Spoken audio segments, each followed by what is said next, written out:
Shalom saudara-saudari yang terkasih di dalam Tuhan Yesus Kristus, berjumpa lagi dengan Papa dan El. Kali ini Papa dan El akan melanjutkan serial khotbah ucapan-ucapan sulit dalam Alkitab dengan tema dosa yang mendatangkan maut dan dosa yang tidak mendatangkan maut. Yang terambil dari kitab 1 Yohanes 5 ayat 16-17 yang berbunyi, "Kalau ada seorang melihat saudaranya berbuat dosa, yaitu dosa yang tidak mendatangkan maut, hendaklah ia berdoa kepada Allah dan Dia akan memberikan hidup kepadanya, yaitu mereka yang berbuat dosa yang tidak mendatangkan maut. Ada dosa yang mendatangkan maut, tentang itu tidak kukatakan bahwa ia harus berdoa. Semua kejahatan adalah dosa, tetapi ada dosa yang tidak mendatangkan maut." Saudara-saudari yang terkasih di dalam Tuhan, hari ini kita akan merenungkan firman yang berbicara tentang dosa yang mendatangkan maut dan yang tidak mendatangkan maut. Ini adalah bagian firman Tuhan yang seringkali menimbulkan pertanyaan, tetapi juga mengajarkan kita tentang pentingnya hidup dalam ketaatan dan doa bagi sesama kita. Surat 1 Yohanes ditulis oleh Rasul Yohanes sekitar tahun 85-95 Masehi kepada jemaat-jemaat di Asia Kecil. Tujuan utama surat ini adalah untuk menguatkan iman orang percaya di tengah ajaran sesat, terutama gnostisisme yang menyangkal kemanusiaan Yesus Kristus dan mengajarkan bahwa dosa tidak terlalu penting. Dalam konteks ini, Yohanes menekankan kehidupan dalam kebenaran, persekutuan dengan Allah, dan bagaimana orang percaya harus hidup di dalam kasih dan ketaatan. Dalam ayat 16, Yohanes berbicara kepada komunitas orang percaya tentang kepastian keselamatan dan bagaimana doa memiliki kuasa dalam menyelamatkan saudara seimannya yang jatuh dalam dosa, kecuali pada dosa yang mendatangkan maut. Sebelum membahas pada topik utama, terlebih dahulu kita perlu mengetahui apa yang dimaksud dengan dosa. Dalam Alkitab, kata yang digunakan untuk dosa dalam bahasa Ibrani adalah ketos, yang berarti gagal mengenai sasaran, atau dalam bahasa Yunani, kata yang digunakan adalah hamartia, yang juga berarti melenceng dari tujuan Allah. Jadi dosa adalah segala sesuatu yang bertentangan dengan sifat dan kehendak Allah, atau dengan kata lain, dosa adalah pelanggaran terhadap hukum Allah. Dan Alkitab juga menjelaskan setiap perbuatan dosa ada akibat atau konsekuensi yang harus ditanggung. Yaitu, pertama, dosa menyebabkan timbul ketakutan. Yang kedua adalah manusia harus merasakan penderitaan akibat dosa. Yang ketiga, dosa dapat menyebabkan sakit penyakit. Yang keempat, adanya penghakiman setelah kematian. Yang kelima, berlakunya hukum tabur tuai. Dan bahkan yang keenam tertulis dalam Yakobus 1 ayat 5 dan Roma 6 ayat 23 bahwa apabila dosa itu sudah matang, maka ia akan melahirkan maut atau kematian yang kekal. Jadi apa yang dimaksud dengan dosa yang tidak mendatangkan maut dan yang mendatangkan maut? Pertama-tama Yohanes membahas tentang dosa yang tidak mendatangkan maut. Dosa yang tidak mendatangkan maut adalah dosa yang masih dapat diampuni oleh Allah jika seseorang mau bertobat. Dosa ini dilakukan bukan karena penolakan total terhadap Allah, tetapi karena kelemahan manusia. Orang yang melakukan dosa ini masih bisa dipulihkan melalui pertobatan dan pengampunan di dalam Yesus Kristus. Tuhan menghendaki kita untuk mendoakan mereka yang jatuh dalam dosa ini agar mereka memperoleh kehidupan.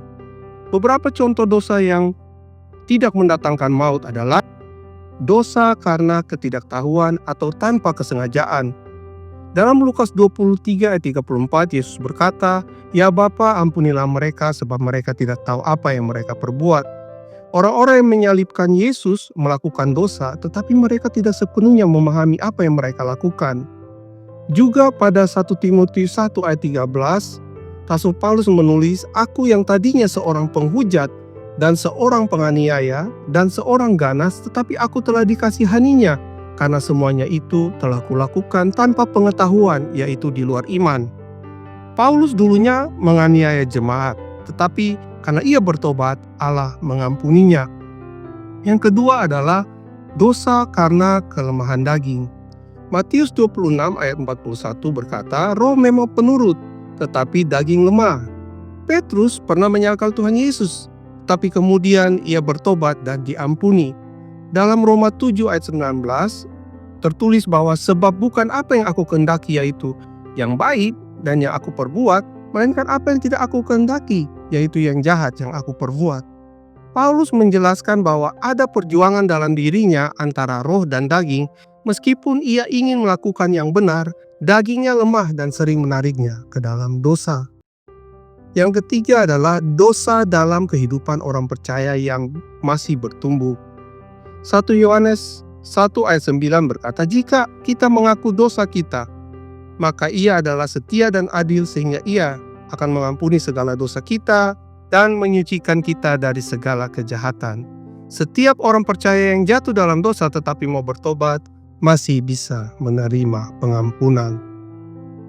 Selanjutnya, apa yang dimaksud dengan dosa yang mendatangkan maut? Dosa yang mendatangkan maut adalah dosa yang menyebabkan seseorang terpisah selamanya dari Allah. Karena dilakukan dengan kesadaran penuh, penolakan terus-menerus, dan hati yang tidak mau bertobat. Contoh dari dosa yang mendatangkan maut adalah 1. Penghujatan terhadap Roh Kudus. Markus 3 ayat 28-29 berbunyi, aku berkata kepadamu, sesungguhnya semua dosa dan hujat anak-anak manusia akan diampuni. Ya, semua hujat yang mereka ucapkan. Tetapi apabila seorang menghujat Roh Kudus, ia tidak dapat ampun selama-lamanya, melainkan bersalah karena berbuat dosa kekal. Penghujatan terhadap Roh Kudus adalah penolakan total dan sengaja terhadap pekerjaan Roh Kudus yang menyatakan kebenaran tentang Yesus Kristus. Yang kedua adalah dosa yang dilakukan dengan sengaja dan tanpa pertobatan. Dalam Ibrani 10 ayat 26-27 berbunyi, sebab jika kita sengaja berbuat dosa sesudah memperoleh pengetahuan tentang kebenaran, maka tidak ada lagi korban untuk menghapus dosa itu. Tetapi yang ada ialah kematian yang mengerikan akan penghakiman dan api yang dahsyat yang akan menghanguskan semua orang durhaka. Jika seseorang sengaja dan terus-menerus hidup dalam dosa tanpa pertobatan, ia menolak keselamatan dari Yesus dan memilih kebinasaan. Yang ketiga adalah dosa murtad atau apostasi, yaitu menolak iman secara sengaja dan menyadari kebenaran. Ibrani 6 ayat 4-6 berbunyi, sebab mereka yang pernah diterangi hatinya, yang pernah mengecap karunia surgawi, dan yang pernah mendapat bagian dalam Roh Kudus, namun yang murtad lagi tidak mungkin diperbaharui sekali lagi sampai bertobat, sebab mereka menyalibkan lagi anak Allah bagi diri mereka sendiri dan menghinanya di muka umum. Orang yang sudah mengenal kebenaran tetapi menolak Yesus secara sadar dan tidak mau kembali kepadanya, berada dalam bahaya dosa yang tidak terampuni. Yang keempat adalah dosa Yudas Iskariot atau pengkhianatan yang tidak disertai pertobatan. Yudas telah menyerahkan Yesus dan melihat bahwa Yesus telah dijatuhi hukuman mati, maka menyesallah ia, lalu ia mengembalikan uang itu dan setelah itu ia pergi dan menggantung diri. Berbeda dengan Petrus yang bertobat setelah menyangkal Yesus, Yudas tidak bertobat tetapi memilih untuk mati tanpa memohon pengampunan dari Tuhan. Jadi, selama seseorang mau bertobat dan kembali kepada Tuhan, masih ada pengampunan. Oleh karena itu, jika seseorang khawatir melakukan dosa ini, kemungkinan besar ia masih bisa bertobat karena hatinya belum sepenuhnya menolak Allah. Jadi, bagaimana sikap kita sebagai orang percaya setelah mengetahui kebenaran firman ini? Yang pertama, kita sebagai orang percaya jangan pernah meremehkan dosa. Semua dosa berbahaya dan dapat menjauhkan kita dari Tuhan. Yang kedua, jangan menunda-nunda pertobatan. Jika kita menyadari dosa, segera akui dan tinggalkan. Jangan sampai kita menolak Tuhan dan berpaling dari kebenarannya sehingga mendatangkan maut dalam hidup kita. Dan yang ketiga, selalu berdoa bagi saudara kita yang jatuh dalam dosa. Jangan menghakimi, tetapi doakan mereka agar kembali kepada Tuhan. Dan yang empat adalah hiduplah di dalam kekudusan. 1 Yohanes 1 ayat 9 berkata, jika kita mengaku dosa kita, maka ia adalah setia dan adil sehingga ia akan mengampuni segala dosa kita dan menyucikan kita dari segala kejahatan. Maka Tuhan rindu agar setiap kita senantiasa hidup di dalam terang-Nya. Jadi saudara-saudara, firman Tuhan hari ini mengingatkan kita bahwa dosa itu nyata, tetapi anugerah Tuhan juga nyata. Ada dosa yang masih bisa diampuni, tetapi ada juga dosa yang berujung pada maut atau kematian kekal. Mari kita tetap rendah hati di hadapan Tuhan, hidup dalam pertobatan, dan terus mendoakan sesama kita agar tetap berada di dalam kasih karunia Tuhan. Amin. Jadi sekian dulu firman Tuhan dari Papa Daniel hari ini. Sampai bertemu pada pertemuan berikutnya. Shalom, Tuhan Yesus memberkati. Shalom.